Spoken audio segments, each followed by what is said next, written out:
মধ্যপ্রাচ্যের বর্তমান উত্তপ্ত পরিস্থিতিতে ইরান নতুন করে যে হুঁশিয়ারি দিয়েছে তা আন্তর্জাতিক মহলে বড় ধরনের উদ্বেগের সৃষ্টি করেছে। তেহরানের অবস্থান এখন আগের চেয়ে অনেক বেশি কঠোর।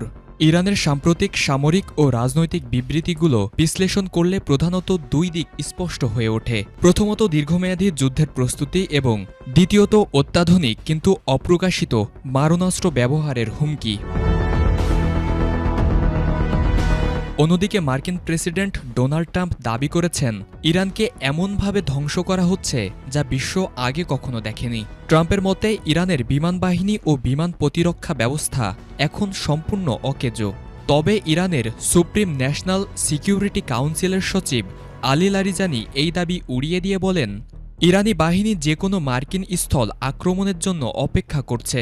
তিনি বলেন, হাজার হাজার মার্কিন সেনাকে হত্যা ও বন্দী করে তারা দুর্নীতিগ্রস্ত মার্কিন কর্মকর্তাদের চরমভাবে অপমানিত করবেন।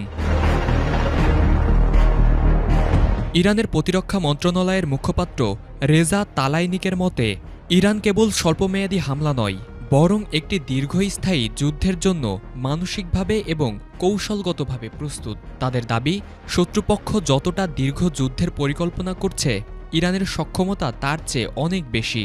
ইরান মূলত তাদের প্রতিরোধের অর্থনীতি এবং নিজস্ব প্রযুক্তির তৈরি অস্ত্রভাণ্ডারের ওপর ভর করেই এই আত্মবিশ্বাস দেখাচ্ছে। বিশ্লেষকদের মতে, ইরানের কৌশল হল শুরুতেই সব শক্তি প্রদর্শন না করা।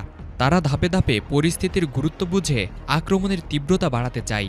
দেশটির উপপররাষ্ট্রমন্ত্রী সতর্ক করেছেন যে এই সংঘাত যদি নিয়ন্ত্রণহীন হয়ে পড়ে তবে তা পুরো অঞ্চলের জন্য একটি ভয়াবহ জুয়া হিসেবে প্রমাণিত হবে। বর্তমানে এই পরিস্থিতি কেবল দ্বিপাক্ষিক লড়াইয়ে সীমাবদ্ধ নেই, বরং একটি পূর্ণাঙ্গ আঞ্চলিক যুদ্ধে রূপ নিয়েছে। ইরানের এই কঠোর অবস্থান বিশ্ববাজারে তেলের দাম এবং ভূরাজনৈতিক স্থিতিশীলতার ওপর বড় প্রভাব ফেলছে। সব মিলিয়ে ইরান স্পষ্ট করে দিয়েছে যে তারা কোনো চাপের মুখেই